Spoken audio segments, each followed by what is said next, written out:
આજે તો મારો બર્થડેના દિવસે વહેલો આખો દિવસ વાડીએ પાણી. જય માતાજી મિત્રો, સ્વાગત છે તમારું આજના નવા મિની વ્લોગમાં. સવારમાં આવી ગયો તો વાડીએ આવીને કરી દીધી મોટર ચાલુ. પછી વયો ગયો કૂવો જોવા, તો કૂવો તો આખો ભરેલો હતો. આ બાજુ વાવેલા હતા ધાણા અને બીજી બાજુ વાવેલા હતા શીણા. આ છે મારી ઓલ્ડ ઇઝ ગોલ્ડ ગાડી, જે આકીને હું ડ્રાઇવિંગ શીખો હતો. પછી સડી ગયો રોડે ઘરે જવા માટે. ગામડામાં આવો એટલે આ પ્રોબ્લેમ તો પહેલો રહેવાનો. પછી આવી જાવ ઘરે ને કપડાં બદલાવી નીકળી જાવ બીજી વાડીએ જવા માટે. પહોંચી ગયો વાડીએ અને પછી થઈ ગઈ નોકરી ચાલુ. આ વાડીએ બધા ધાણા વાવેલા હતા. થાય તો ધાણા નકર આગળ જવા લગાડી દેવાનું. પછી ઇન્સ્ટાગ્રામ ખોલ્યો તો બર્થડેના ઢગલો મેન્શનની મેસેજ આવી ગયેલા હતા. બધાને જવાબ આપીને પછી પી લીધો ચા અને કરી લીધો થોડોક નાસ્તો. પછી પાછો આવી ગયો પાણી વાળવા. અને આયા ધાણામાં દવા છાંટવાનું કામ ચાલુ હતું. અને આયા તો તોર લૂમે આવેલી હતી.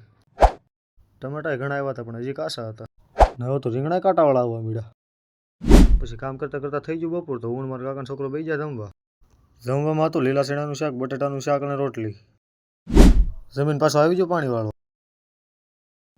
પછી લાઇટ વહી ગઈ તો આવી ગયો કાકાને વાડીએ. આજે આવીને પી લીધો ચા.